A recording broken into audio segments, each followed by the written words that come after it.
नवरात्रि का उपवास और भूखी सास। सास ने पकड़ ली थी नवरात्रि के उपवास रखने की जिद। 9 माताओं के लिए 9 दिन व्रत रखूंगी। मैया की भक्ति में शक्ति है।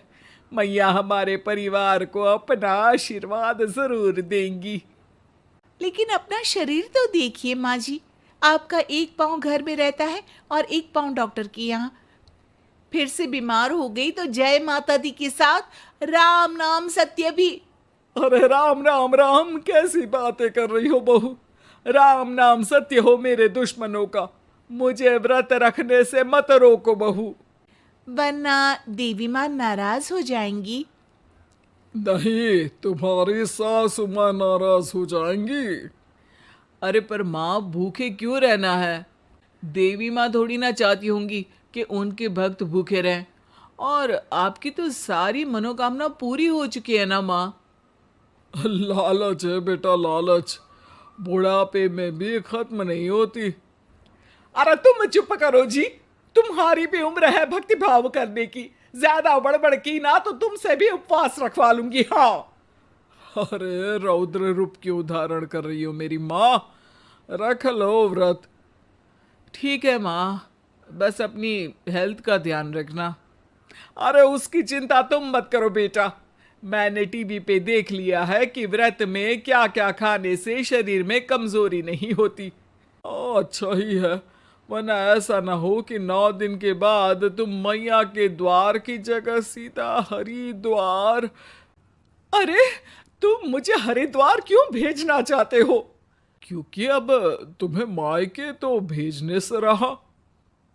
बाबूजी, क्यों माँ को परेशान करते रहते हो? अच्छा माँ, ये बता दो कि आपको व्रत में खाने के लिए क्या क्या चाहिए होगा। सास के सामने सब हार जाते हैं। माँ के कहे सामान को बेटा लेकर आता है। नवरात्रि का पहला दिन है। नाश्ता कर लो, स्वस्थ रहो, मस्त रहो। मेरा व्रत से ध्यान भंग मत करो। अच्छा ठीक है ठीक है। भूख लगेगी तो मेरी तरफ मत देखना। आई बड़ी। तुम कोई खाना हो जो तुमको देखूंगी। आए बड़े। माँ जी, ये लीजिए आपका फरियाली मिक्सचर। इससे व्रत नहीं टूटेगा। अरे इतना सा? दिन भर भूखी रहने वाली हूं, थोड़ा तो और ला दे। पर ये सब तो सपोर्ट के लिए होता है ना माँ जी, पेट भर के थोड़ी ना खाना होता है। करवा चौथ का व्रत नहीं रख रही हूं जो कुछ ना खाऊं पीऊं। हाँ यार, ये तो मैंने सोचा ही नहीं। तुम इतने सारे व्रत रखती हो तो मेरे लिए करवा चौथ का व्रत क्यों नहीं रखती? अरे जुबान पे तुम्हारा नाम न रखूं, व्रत क्या खाक रखूंगी तुम्हारे लिए। माँ के कहने पर बहू और भी फरियाली ले आती है, जिसे खाकर माँ डकार मारती है। इतनी जोर से डकारोगी तो दुर्गा मैया भी डर जाएंगी। तुमने तो उनके शेर से भी तेज आवाज निकाल दी। अरे शेर के जैसा पंजाबी मारती हूं मैं, देखना चाहोगे? तुम्हें पता है ना, व्रत रखते समय हिंसा वाली बातों से, विचारों से और बुरी चीजों से दूर रहना चाहिए। सही कहा। बुरी चीजों से दूर रहना चाहिए। इसीलिए तो तुमसे दूर जा रही हूं, दूसरे कमरे में। सास ने कई सारी ऐसी चीजें खाई जिनसे व्रत ना टूटे। बहू, सब्र का फल मीठा होता है। इसका मतलब ये थोड़ी है कि तू मुझे शाम तक फल नहीं खाने देगी। माँ जी, 1 घंटे पहले ही तो आपने इतना सारा।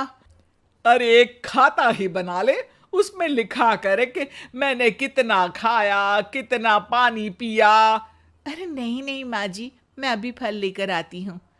जोर से बोलो। नहीं माँ जी, मैं फल लेकर आती हूँ। अरे ये नहीं, जोर से बोलो, जय माता दी। सासू माँ एक साथ बहुत सारे फल खा लेती है।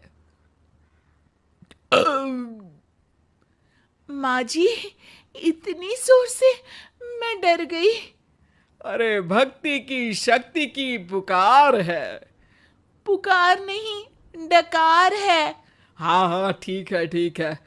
चिप्स और लेकर आना जरा, उससे भी व्रत नहीं टूटता। माँ जी, आज ही सब खत्म हो जाएगा, नाश्ते का ही टाइम है।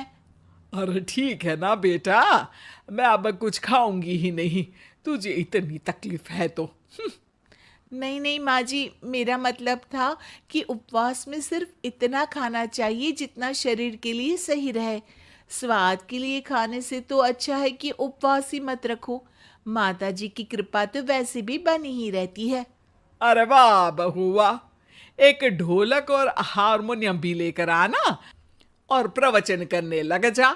श्री श्री 108 बहु ईश्वरी माता। माँ जी, मैं आपके लिए चिप्स लेकर आती हूँ। बहू की सही सलाह को भी सास नजरअंदाज कर देती है। थोड़ी देर में बहू सास को चिप्स लाकर दे देती है। आलू की चिप्स, आहा मजा आ गया। आलू किसी भी सब्जी में चला जाता है। आलू पनीर, आलू पालक, आलू टमाटर, आलू भिंडी और तो और पराठे में भी चला जाता है। वैसे ही इंसान को भी हर स्थिति में आलू जैसा होना चाहिए। थोड़ी देर में वहां ससुर जी आते हैं। क्या चिप्स खा रही हो? अरे नहीं जी। दिख तो चिप्स ही रही है। अरे तो पूछ क्यों रहे हो? अरे गुस्सा क्यों हो रही हो? उपवास में गुस्सा नहीं करना चाहिए। और ऐसा तो है नहीं कि सिर्फ तुम उपवास करती हो, हमने भी तो किया होगा कभी। नहीं जी नहीं, तुम तो कर ही नहीं सकते। तुम उपवास में भी भेजा खाओगे और भेजा खाने से उपवास टूट जाता है। अच्छा, थोड़ी सी चिप्स मुझे दे दो, मन ललचा रहा है। नहीं, उपवास के लिए है। तुम अपना खाना खा लेना जो भी बने। पूरा दिन सास कुछ ना कुछ खाती रहती है। जैसे ही रात होती है, बस उपवास हो गया, अब मैं खाना खाऊंगी। जो दिन भर से खा रही थी उसको क्या बोलते हैं? बाबूजी, क्यों माँ को परेशान करते रहते हो? अरे लड़के, तेरी माँ दिन भर से इतना खा चुकी है कि देश में भूखमरी की समस्या इसी की वजह से बढ़ रही है। और खाने की दिक्कत नहीं है, कितना भी खाए लेकिन सेहत इधर उधर होती रहती है।